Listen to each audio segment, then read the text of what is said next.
Hi, my name is Darcy Black and I work for Dynamisk Automation. If you missed the first two episodes of this series, I suggest you go back and give them a look. I spoke a bit about the process automation world and potential improvements that we can realize with today's technology through digitalization efforts. Today, I'd like to cast our eyes forward, see what AI and machine learning could really bring us one day in the not so distant future. I have a problem statement.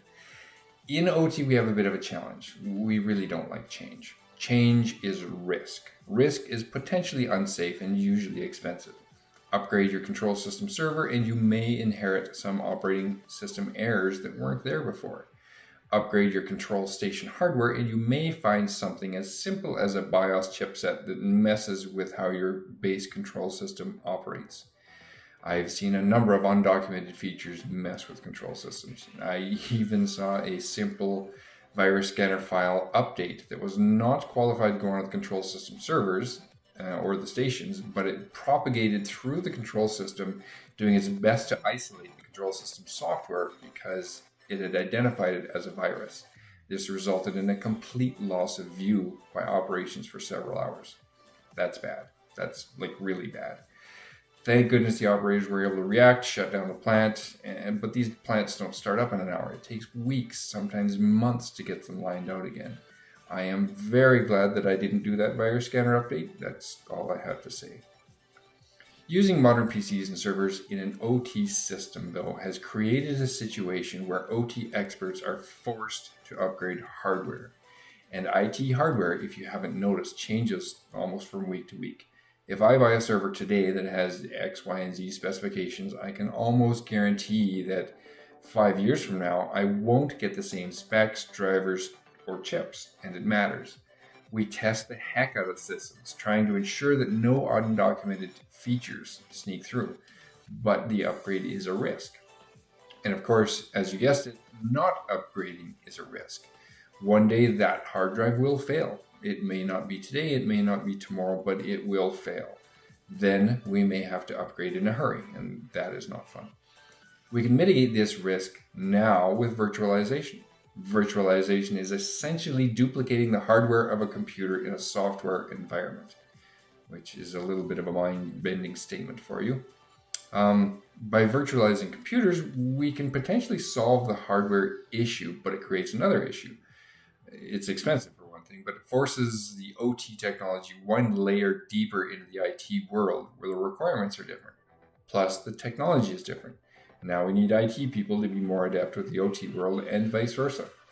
But there are many upsides to virtualization, cloud computing being one of them.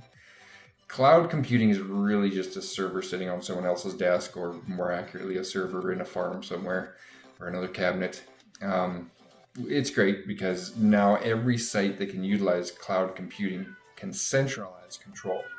Perhaps the virtualized servers for several sites can be in one location, maintained by one expert team familiar with OT requirements as well as IT intricacies, operated by one expert operational crew that can operate multiple sites for one owner-operator.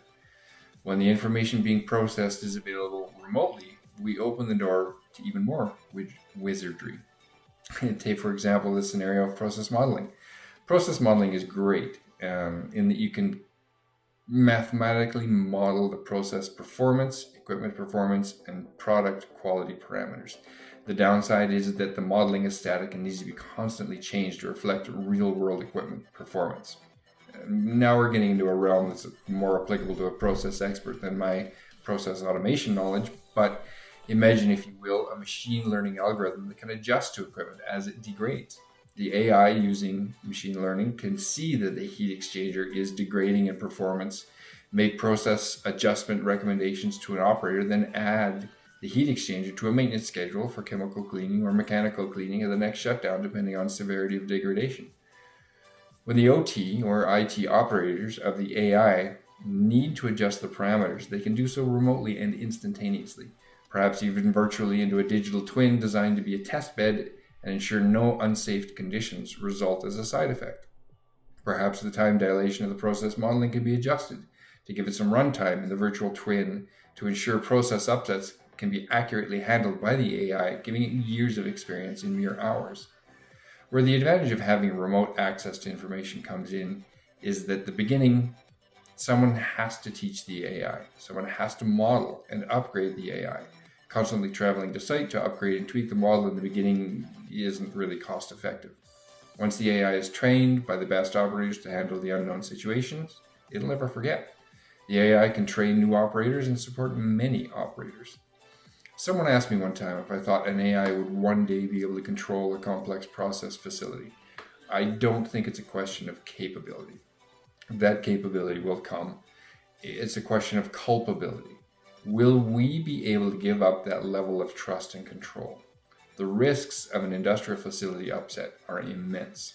So we'll probably still train operations personnel and use the AI and machine learning as another tool in their tool belts. They'll help us to process more information faster and help us to understand process dynamics to make the right decisions at the right time. It may be a while before people turn over operation of billion-dollar facilities to an AI to see how it goes. Turning that over to an AI would be a pretty big risk. But we will get there eventually. Probably. I know it will be fun and interesting to see if and when we do. Anyway, that's what I know about things. So thank you very much for listening. Have a good night.